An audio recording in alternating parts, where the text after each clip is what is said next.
Welcome. This is the KotOR 1 any% unrestricted tutorial. This tutorial addresses version 9.4. However, it should be useful for basically all versions 9.x, and depending on how much it changes in the future, 10.x as well. Actually, I shouldn't say that. I have no idea what's coming. Regardless, yeah, this has been demanded a whole lot, especially after the recent video upload of the documentary explaining the world record that range has gotten in this category. So yeah, this this tutorial is going to be targeted. Well, yeah, it's going to be targeted at absolute beginners, more or less. So if you're kind of a KotOR veteran, a lot of this is going to seem very redundant. It's going to sound like things you've heard before. So let's go ahead and just jump right into it because I don't really want to waste too much time here. So let's go through the options very quickly. We run easy, auto level up off, mouse look off, autosave on. This is up to you, combat movement on. So these all have very good reasons for them. One thing to note about autosave on, that doesn't actually do anything because there are certain modules that force you to get an autosave, which those will always happen no matter if it's on or off. And having this turned on can allow you to autosave in additional locations, but only if you've been in that module for at least 15 minutes, which that never happens in this run. Key mapping. So the only thing I've rebound is by default, the strafe controls are WZSC. I've rebound them, as you can see right here, to WASD. So like move forward is W, left is A, right is D, backwards is S. That's the only thing I've rebound. Everything else is all default hotkeys for me.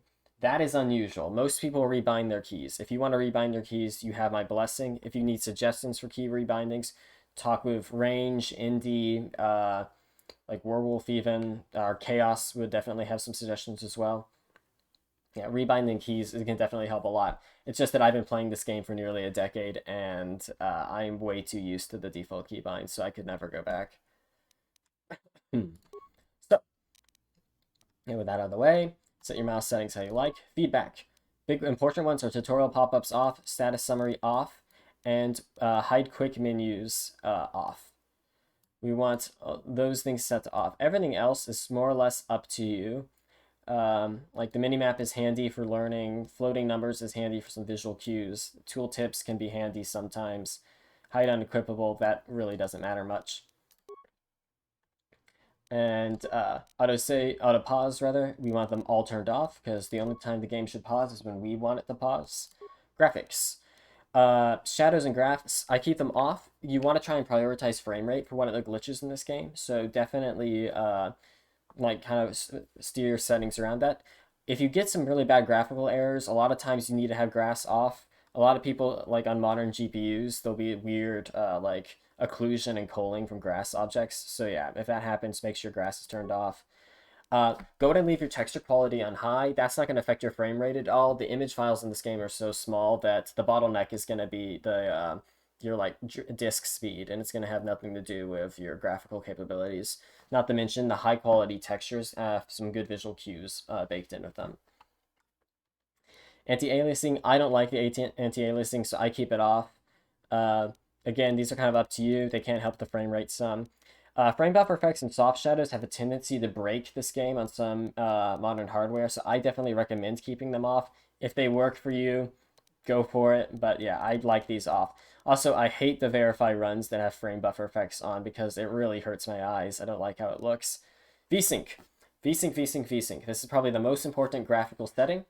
We are going to start the game with it off. We're going to turn it on and then back off and then back on and back off again several times throughout this entire run.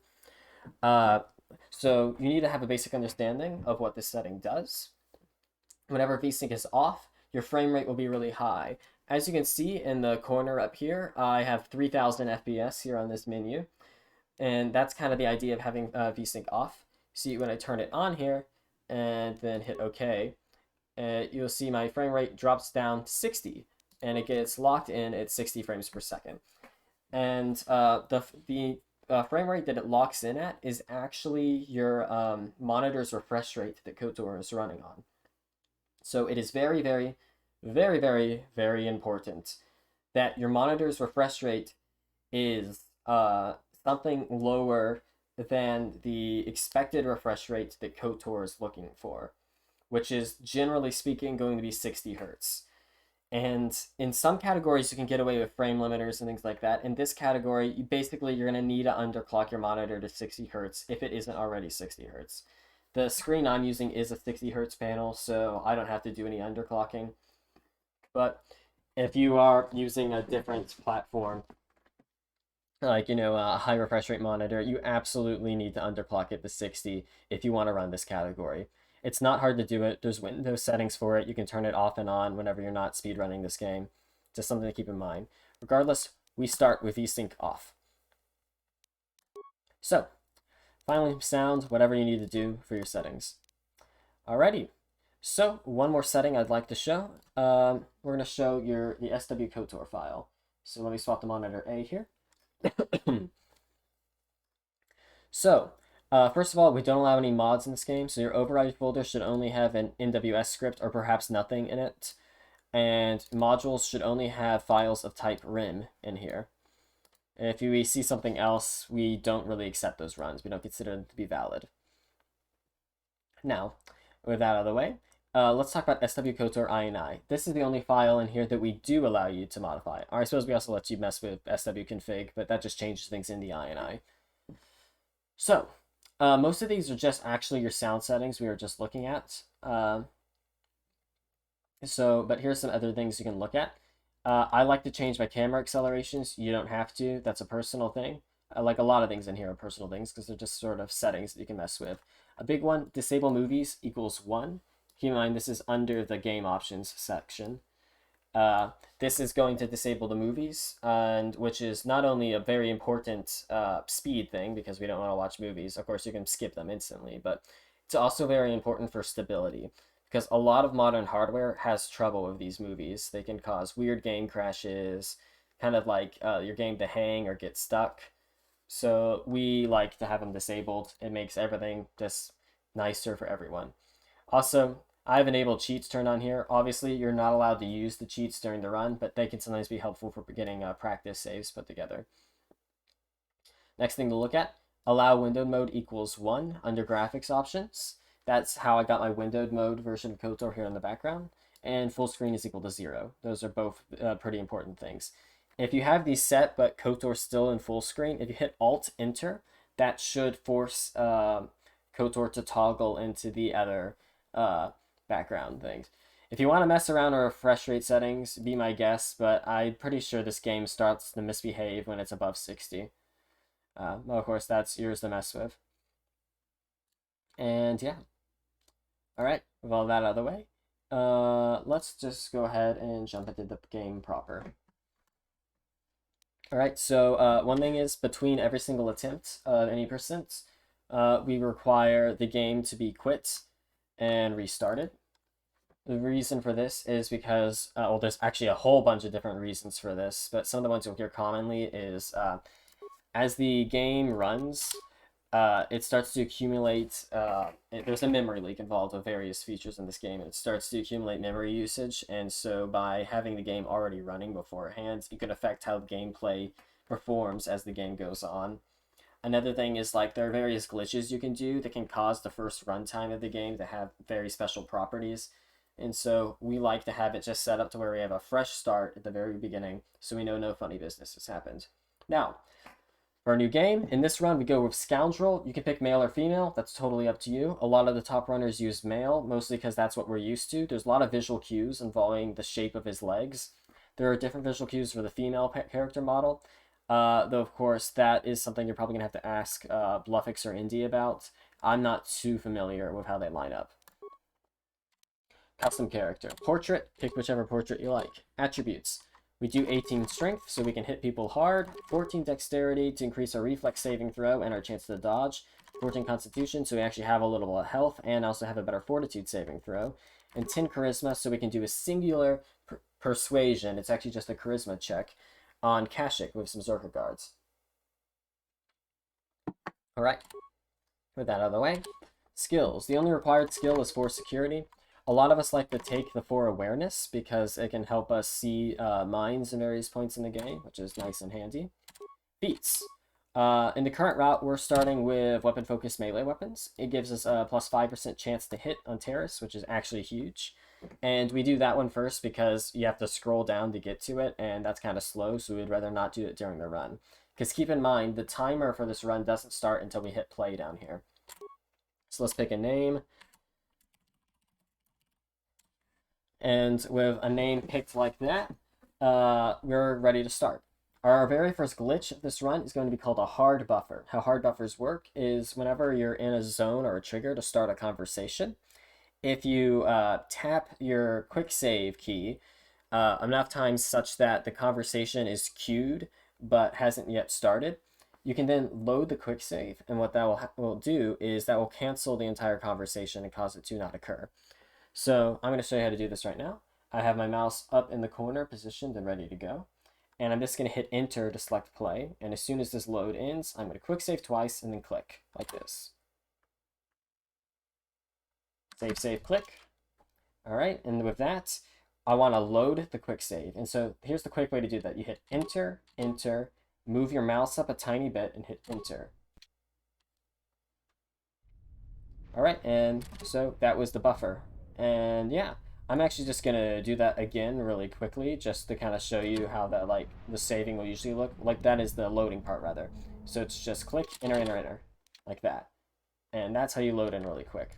And so during the fade in, we're gonna turn and move towards this door. And so the plan is we want to run past Trask and use security on this door. However, there's a cutscene trigger right here, and several other like triggers and business in here that we want to buffer past. So we're going to do another. This isn't really a hard buffer, it's just an open buffer that we're doing, so we're not loading at the end. But in order to buffer while moving, you need to click both mouse buttons at the same time. By clicking both mouse buttons at the same time, your character will move autonomously, and it will be able to quick save while moving. So let me show you how that looks. Save, save, save. And when you're targeted on the door, you hit 2 to target the door. And then we're going to mash this cutscene. And so the way I mashed that cutscene is I was clicking and hitting numpad enter at the same time, and that just zipped me through the conversation. And so whenever we say to mash a conversation, we mean to select all ones. So yeah. Anyway, now it's time for our first DLC. So this DLC, I'm going to kind of show you kind of what the visual cue looks like a little bit without getting it. So I'm just going to show you my mouse. So we have this fourth dot. It's the fourth dot from the right. We want it such that this side, when we're walking, this side of our leg is kind of obscuring the right point of that dot, and that there's about, like in game, about like a tiny inch of space, white space, to the left of the dot. So let me show you what that looks like. By the way, I'm holding the B key by default. It's your walk-run key to move slowly. So here let me show you how that works. So here, you see there's a little bit of space, about an inch from my right leg, and then I just want to line it up just right. Cool. And I actually just clicked out of the game just to make it stuck in the load zone so I can talk about this. So there are several different options before how you handle this section here. You'll see runners like Chaos and Luffix AMGing during this load-in. And we haven't really talked about AMG just yet, but what they do is they do an AMG in the load-in, and then they free look run in the conversation. I'm not a big fan of that strategy. It tends to mess me up quite a bit. So that's kind of an up-to-you situation. Regardless, I'm going to show the more basic method. If you want to learn how to do that, you can watch their runs or ask them about it. And so what that is after you get the DLC, you're going to try and click up in the top right corner as soon as the load-in is done, like this. See? So load-in finishes and you click in the corner before the conversation starts. So we can click Graphics, Advanced, VSync. So what we just did is we got the DLC, the load-in happened, and we clicked in the corner, and then turned VSync back on. And then what I'm going to do is I'm going to put my mouse over OK, and I'm just going to spam. And it's going to take us into a conversation that I'm going to mash through, like this. Oh. This is cool. And once that conversation is done, you're just going to start running. Try and stick to the corners, because we want to take the shortest path possible. We're going to get through this door. And now I position myself right here and click behind myself to open the footlocker. I just use enter to collect the belongings in that locker.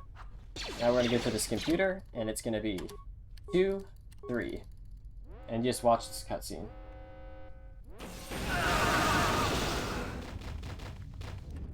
And so the way I was mashing that cutscene is I was mashing click. Also, this is what the floating numbers gets you, by the way. Those things over there. To get through that really quickly. And so as soon as it's over, you're going to spin around and open the door. And we're going to run over here and loot these remains. So I'm looting all these things using default action. That's R by default. However, a lot of people will rebind that to things like space and other things like that. Once you open this door, you're going to mash this conversation of Karth. And you're going to run over here to take the escape pod. Sorry. Darn throat's killing me. Alright, so the escape pod. Right around here is where the Endar Spire ends. What you're going to do is you're going to click on it, and Karth's going to give you a short conversation that you're going to mash through. And there's a little strat I'm going to do here that saves 2 seconds. It is not required. If you want, you can just watch this cutscene. Though I'm going to do it because I really like the strat and it's handy. And also it ties into the alternate version of the starboard section Endar Spire that I was mentioning before. So what you're going to do is whenever you get the load in, while it's loading, you're going to hit Alt F4. That's called an AMG. It's a glitch I discovered back in 2019, 2020-ish. And once the AMG is open and the cutscene's begun, you're going to hit Enter to cancel it, and you're going to tap Free Look twice. Free Look is caps locks by default, by the way. So, yeah, we're going to do that all in sequence now. So it's click, mash, load, Alt F4, cancel, double tap Free Look. There we go. And then, just like that. And so now you look like you're out here in the void. And that saves 2 seconds on this conversation. Alright, we just let it load here. And now we're on Terrace. And I'm going to go ahead and give you this conversation right here. It's 11153. 11153. So that's the new conversation there. And now we are on Terrace. And that's where I'm going to end this first section of the tutorial. I'm going to split this up into separate videos because these take a while. So yeah, thanks for watching.